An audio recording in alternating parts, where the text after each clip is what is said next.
Maligayang pagdating sa Community Teachings YouTube channel. Ako si Fatima at ang channel na ito ay nakatuon sa pagpapalaganap ng karunungan, pananampalataya at pag-unawa. Layunin naming ibahagi ang mahahalagang aral na nagbibigay inspirasyon sa parehong Muslim at hindi Muslim upang mapalakas ang pagkakaisa at kaalaman.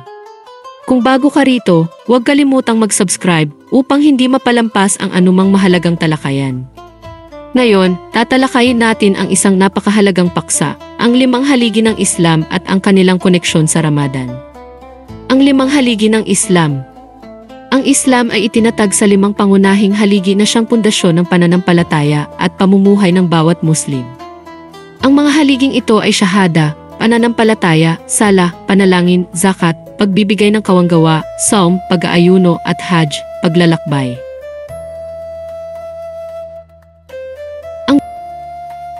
Bawat isa sa mga haliging ito ay bumubuo ng pundasyon ng buhay ng isang Muslim, at ang Ramadan ay isang panahon kung saan ang lahat ng 5 haligi ay mas pinagtitibay.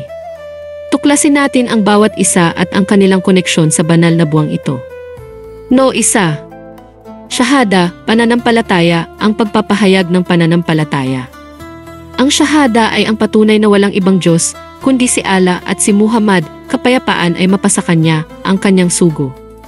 Ito ang pangunahing paniniwala na nagbubuklod sa lahat ng Muslim at bumubuo sa pinakaesensya ng Islam.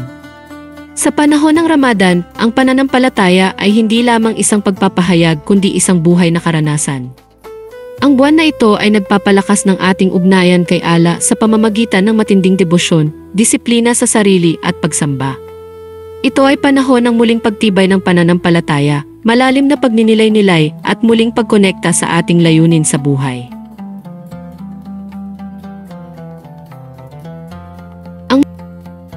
Mga dasal sa gabi ng Tarawih at pagbasa ng Quran ay higit pang nagpapatibay ng pananampalataya na nagpapaalala sa mga Muslim ng kanilang walang hanggang pangako kay Allah. No. 2. Sala, panalangin, ang 5 beses na panalangin. Ang panalangin ay isang direktang ugnayan sa pagitan ng isang mananampalataya at ni Allah. Ito ay ginaganap 5 beses sa isang araw na lumilikha ng isang organisado at disiplinadong pamumuhay na nakasentro sa pagsamba. Pinahahalagahan ng Ramadan ang kahalagahan ng sala dahil ang mga Muslim ay nagiging mas masigasig sa pagsasagawa ng kanilang mga panalangin sa tamang oras. Ang mga espesyal na tarawih na panalangin na eksklusibo sa Ramadan ay nagbibigay daan sa mga mananampalataya na makisali sa mahabang pagbigkas ng Quran na nagdudulot ng espiritual na kadalisayan. Kahit ang mga nahihirapan sa regular na panalangin sa buong taon ay nagsisikap na maging matatag sa kanilang sala sa banal na buwang ito na mas pinapalalim ang kanilang koneksyon kay Allah. No. 3. Zakat, kawanggawa, pagbibigay sa mga nangangailangan. Ang zakat ay isang obligasyon para sa mga Muslim na may kakayahang pinansyal upang magbigay ng bahagi ng kanilang yaman sa mga nangangailangan. Tinitiyak nito ang kapakanan ng mga mahihirap at nagtataguyod ng pagkakaisa sa lipunan. Ang Ramadan ay kilala bilang buwan ng pagbibigay. Ang gantimpala para sa kawanggawa ay pinaparami, kaya maraming Muslim ang nagsasamantala sa pagkakataong ito upang magbigay ng higit pa sa kinakailangan sa zakat. Ang diwa ng pagkabukas palad ay nadarama sa buong komunidad habang ang mga tao ay nagbibigay ng pagkain, damit at tulong pinansyal sa mga mahihirap. Ang mga gawa ng kabaitan at donasyon sa mga charitable organization ay umaabot sa pinakamataas na antas sa panahong ito na nagpapatibay sa kahalagahan ng pagiging di makasarili at mahabagin. No. 4. Saum, pag-aayuno, disiplina sa sarili at espiritual na pagninilay. Ang pag-aayuno sa Ramadan ay isa sa pinakakilalang haligi ng Islam. Mula madaling araw hanggang paglubog ng araw, ang mga Muslim ay umiwas sa pagkain, inumin at iba pang pisikal na pangangailangan bilang tanda ng pagsunod kay Allah. Ang pag-aayuno ay hindi lamang tungkol sa hindi pagkain kundi tungkol din sa pagkontrol sa sariling pagnanasa, iniisip at kilos. Ito ay panahon ng malalim na pagninilay-nilay, pagtitiis at pasasalamat.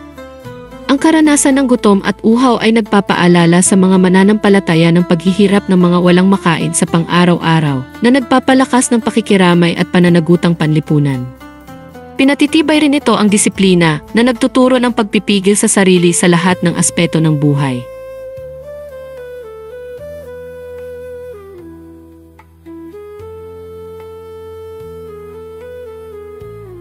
No. 5. Hajj, paglalakbay, ang paglalakbay ng isang buhay. Ang Hajj ay ang paglalakbay patungong Mecca, isang obligasyon para sa lahat ng Muslim na may kakayahang pinansyal at pisikal na isagawa ito kahit isang beses sa kanilang buhay. Bagaman hindi nagaganap ang Hajj sa panahon ng Ramadan, ang banal na buwan ay naghahanda sa mga mananampalataya para sa ganitong debosyon. Ang mas mataas na antas ng espiritualidad na dagdagang panalangin at sama-samang pagsamba ay sumasalamin sa diwa ng paglalakbay. Maraming Muslim ang pinipili ring magsagawa ng Umrah, isang mas maliit na paglalakbay sa panahon ng Ramadan dahil ito ay itinuturing na katumbas ng pagsasagawa ng Hajj sa gantimpala. Ang pagkakaisa ng mga Muslim na nag-aayuno sa buong mundo ay sumasalamin din sa pagkakapatiran at pagkakapantay-pantay na nararanasan sa Hajj. Konklusyon, Ramadan, isang panahon upang palakasin ang lahat ng haligi. Ang Ramadan ay hindi lamang isang buwan ng pag-aayuno, ito ay isang panahon na nagpapalakas sa lahat ng 5 haligi ng Islam. Pinatitibay nito ang pananampalataya, pinapalalim ang debosyon sa panalangin, hinihikayat ang pagbibigay ng kawanggawa, pinadidisiplina ang kaluluwa, at inihahanda ang mga mananampalataya para sa huling paglalakbay ng Hajj. Ito ay isang panahon ng walang katumbas na pagpapala, pagpapabuti sa sarili at espiritual na pag-angat. Para sa mga hindi Muslim, ang pag-unawa sa Ramadan at ang 5 haligi ay nagbibigay ng pananao sa malalim na debosyon, disiplina at habag na bumubuo sa Islam. Ito ay panahon kung saan ang mga Muslim ay nagsisikap na maging pinakamahusay na bersyon ng kanilang sarili, hindi lamang para sa personal na kadalisayan, kundi pati na rin para sa positibong kontribusyon sa lipunan. Maraming salamat sa pagsama sa amin sa paglalakbay ng kaalaman.